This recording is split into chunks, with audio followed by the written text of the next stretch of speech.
जी, नमस्कार दोस्तों, स्वागत है आप सभी का मेरे इस प्लेटफॉर्म पर, जहां पर हम सीखते हैं हर दिन कुछ नया। उसी नया सीखने की कड़ी में आज आज आपके समक्ष हम लेकर के आए हैं 50 महत्वपूर्ण सामान्य अध्ययन के प्रश्न और उसके उत्तर भी।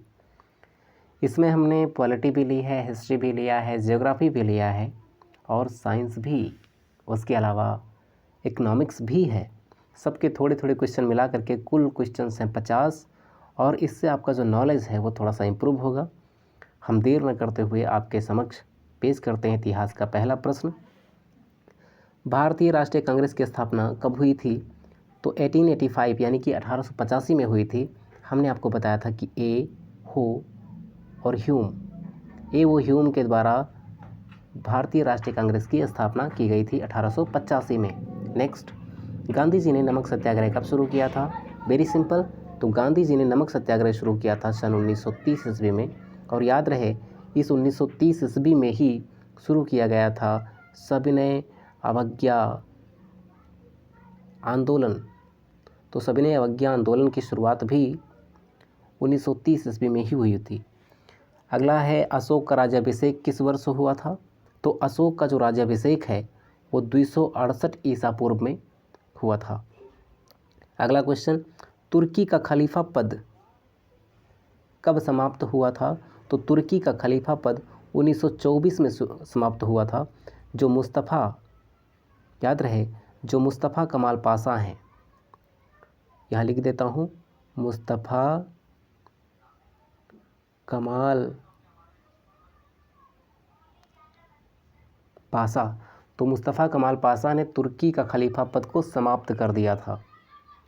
अगला क्वेश्चन, किसने स्वराज मेरा जन्म सिद्ध अधिकार है ये नारा दिया था? तो स्वराज मेरा जन्म सिद्ध अधिकार है ये प्रसिद्ध नारा है, इसको दिया था बाल गंगाधर तिलक ने। प्रथम विश्व युद्ध कब शुरू हुआ था, मतलब कब हुआ था और कब से कब तक हुआ था पूछ रहा है। तो 1914 से लेकर के 1918 ईस्वी तक प्रथम विश्व युद्ध हुआ था। अगला क्वेश्चन, मौर्य साम्राज्य का संस्थापक कौन था? तो आप जानते हैं मौर्य साम्राज्य का जो संस्थापक है वो चंद्रगुप्त मौर्य हैं। अगला, भारत का नेपोलियन किसे कहा जाता है, यानी कि किस शासक को भारत का नेपोलियन कहते हैं? तो वो समुद्रगुप्त है। समुद्रगुप्त को कहा जाता है भारत का नेपोलियन। अगला क्वेश्चन, जलियांवाला बाग हत्याकांड कब हुआ था? तो आप, ये तो बड़ा ही फेमस क्वेश्चन है।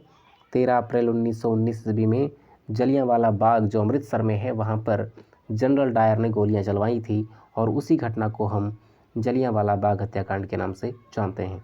अगला क्वेश्चन आपके सामने पेश है, किसने दिल्ली सल्तनत की स्थापना करी थी? तो दिल्ली सल्तनत की स्थापना करने वाला कुतुबुद्दीन ऐबक था। कुतुबुद्दीन ऐबक जो है वो गुलाम वंश का पहला शासक है और इसने जो है गुलाम वंश की नींव रखी थी, गुलाम वंश की स्थापना करी थी और दिल्ली सल्तनत की भी स्थापना की थी। अगला क्वेश्चन भूगोल से संबंधित, भारत का सबसे बड़ा राज्य क्षेत्रफल के अनुसार हमको बताना है कौन सा है? तो ये राजस्थान है। आप बहुत बेहतर तरीके से जानते हैं। अब पूछ रहा है कि गंगा नदी का उद्गम स्थल, यानी कि गंगा नदी कहाँ से निकलती है? तो वो गंगोत्री ग्लेशियर से निकलती है गंगा नदी, जो कि उत्तराखंड में है। अगला क्वेश्चन, कौन सी नदी भारत में सबसे लंबी है? तो गंगा, जो गंगा नदी है वो भारत में सबसे लंबी है। 2880 किलोमीटर लंबी है गंगा की लंबाई भारत में। किस गैस को ग्रीन हाउस गैस कहा जाता है? तो कार्बन डाइऑक्साइड को ग्रीन हाउस गैस कहा जाता है। सतलज नदी का स्रोत कहाँ है, यानी कि जो सतलज नदी है वो कहाँ से निकलती है ये पूछ रहा है। तो राक्षस ताल, इसको राक्षस ताल भी कहते हैं और ये तिब्बत में है, तिब्बत चीन में है, वहाँ से जो है ये सतलज नदी निकलती है। भारत में सबसे अधिक वन क्षेत्र किस राज्य में है? तो सबसे ज़्यादा वन वाला राज्य बताना है तो वो मध्य प्रदेश है। सबसे ज़्यादा वन क्षेत्र मध्य प्रदेश ही है। अच्छा, इसी को टाइगर स्टेट भी कहा जाता है, क्योंकि वन है तो जाहिर सी बात है टाइगर ज़्यादा होंगे, बाघ, तो इसको टाइगर स्टेट भी कहते हैं। किसको? मध्य प्रदेश को, एमपी को टाइगर स्टेट भी कहा जाता है। अगला क्वेश्चन है, कर्क रेखा भारत के किन राज्यों से होकर के गुजरती है? तो हमने आपको बताया था गुजरात, राजस्थान, मध्य प्रदेश, छत्तीसगढ़, झारखंड, पश्चिम बंगाल, त्रिपुरा, मिजोरम, ये कुल 8 राज्य हैं, इनसे होकर के कर्क रेखा गुजरती है। अगला क्वेश्चन आपके समक्ष, समुद्र तट से सबसे ऊंचा पठार कौन सा है? तो समुद्र तट से सबसे ऊंचा पठार तिब्बत का पठार है। और तिब्बत के पठार को एक संज्ञा दी जाती है, संसार की छत।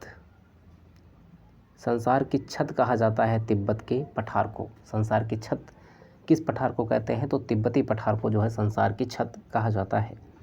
अगला क्वेश्चन, सहारा रेगिस्तान किस महाद्वीप में है? तो अफ्रीका महाद्वीप में सहारा रेगिस्तान पाया जाता है।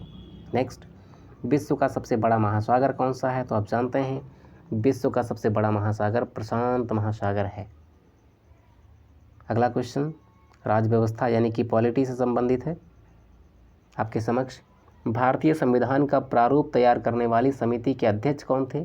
यानी कि ये पूछ रहा है कि प्रारूप समिति के जो अध्यक्ष हैं वो कौन थे? तो वो बाबा साहब भीमराव अंबेडकर हैं।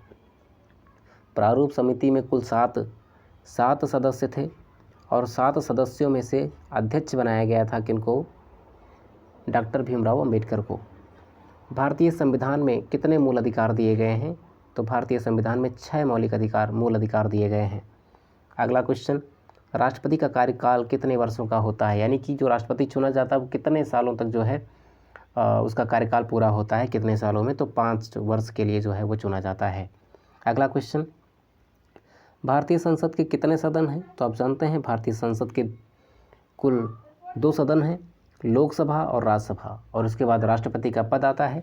तो भारतीय संसद में 2 सदन होते हैं, एक लोकसभा होता है, दूसरा राज्यसभा होता है। संविधान में कितने प्रकार के आपातकाल का प्रावधान है? तो संविधान में कुल 3 प्रकार के आपातकाल लगाए जा सकते हैं। अगला क्वेश्चन, अनुच्छेद 370 किस राज्य से संबंधित है? तो ये धारा 370 है, ये तो बड़ा फेमस है पूरे भारत में। आप जानते हैं धारा 370 जम्मू कश्मीर में थी, अब इसे हटा दिया गया है। अगला क्वेश्चन, लोकसभा में सदस्यों की अधिकतम संख्या कितनी हो सकती है? तो लोकसभा में अधिकतम संख्या सदस्यों की 552 हो सकती है। अगला क्वेश्चन, मूल कर्तव्य संविधान के किस भाग में जोड़े गए हैं? ये बताना है। तो भाग 4A में जोड़े गए हैं। अगला क्वेश्चन, राज्यसभा का अस्थायी सदस्य कितने वर्षों के लिए चुना जाता है? तो राज्यसभा का अस्थायी सदस्य 6 वर्षों के लिए चुना जाता है। भारत का प्रथम उपराष्ट्रपति कौन थे? तो बताना है डॉक्टर सर्वपल्ली राधाकृष्णन भारत के पहले उपराष्ट्रपति रहे हैं। अब क्वेश्चन अर्थशास्त्र से संबंधित आ रहे हैं। इसमें दिया है भारत में सबसे पहला बैंक कौन सा स्थापित हुआ था? तो बैंक ऑफ हिंदुस्तान 1770 में स्थापित हुआ था भारत में पहला बैंक, उसका नाम है bank of Hindustan. Reserve bank of India की स्थापना कब हुई थी? तो आरबीआई, इसको आरबीआई भी कहा जाता है शॉर्ट फॉर्म में। आरबीआई की स्थापना 1 अप्रैल सन 1935 ईस्वी में हुई थी। अगला क्वेश्चन, भारत में हरित क्रांति किससे संबंधित है? तो भारत में हरित क्रांति जो है कृषि उत्पादन में वृद्धि से संबंधित है।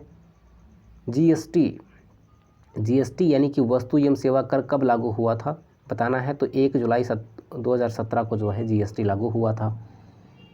अगला बताना है योजना आयोग का गठन कब हुआ था? तो 1950 में योजना आयोग का गठन हुआ था। अब इसका नाम बदल करके नीति आयोग कर दिया गया है। भारत में सबसे अधिक राजस्व किससे प्राप्त होता है? तो भारत में सबसे अधिक जो राजस्व है वो वस्तु एवं सेवा कर यानी कि जीएसटी से प्राप्त होता है। भारत का पहला पंचवर्षीय योजना कब शुरू हुआ था? तो भारत की पहली पंचवर्षीय योजना सन 1951 से 56 तक हुई थी। मुद्रा आपूर्ति को नियंत्रित करने का कार्य कौन करता है? तो भारतीय रिजर्व बैंक यानी कि रिजर्व बैंक ऑफ इंडिया, यूँ कह सकते हैं कि आरबीआई करता है। राष्ट्रीय आय का मुख्य स्रोत क्या है? तो राष्ट्रीय आय का मुख्य स्रोत सेवा क्षेत्र है। मेक इन इंडिया अभियान कब शुरू हुआ? तो मेक इन इंडिया की शुरुआत 25 सितंबर 2014 से हुई थी। अगला, अब आगे क्वेश्चन विज्ञान से संबंधित आएंगे। सबसे हल्की गैस कौन सी है? तो हाइड्रोजन सबसे हल्की गैस है। सूर्य की ऊर्जा किस प्रक्रिया से उत्पन्न होती है? तो सूर्य की जो ऊर्जा है वो नाभिकीय संलयन से उत्पन्न होती है। पेनिसिलिन की खोज किसने की थी? तो अलेक्जेंडर फ्लेमिंग ने जो है पेनिसिलिन की खोज करी थी। पृथ्वी पर सबसे बड़ी हड्डी कौन सी है? सॉरी ये गलत हो गया है, शरीर यहाँ होना चाहिए शरीर की। ये शरीर की सबसे बड़ी हड्डी कौन सी है? तो आप जानते हैं फीमर, जिसको जांग की हड्डी कहा जाता है, ये सबसे बड़ी हड्डी शरीर की मानी जाती है। मनुष्य के शरीर का सामान्य तापमान कितना होता है? तो 37 डिग्री या फिर 98.6 फ़ारेनहाइट होता है। यानी कि 37 डिग्री सेल्सियस होगा या फिर 98.6 डिग्री फ़ारेनहाइट होगा। बिजली का आविष्कार किसने किया था? तो बिजली का आविष्कार बेंजामिन फ्रैंकलिन ने किया था।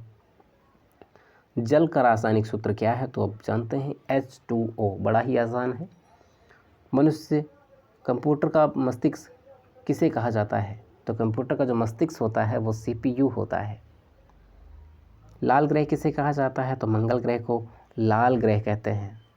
DNA का पूरा नाम बताइए। तो DNA का फुल फॉर्म क्या होता है? तो डीऑक्सीराइबोन्यूक्लिक एसिड। डीऑक्सीराइबोन्यूक्लिक एसिड, ये जो है DNA का फुल फॉर्म होता है। Thanks for watching this videos.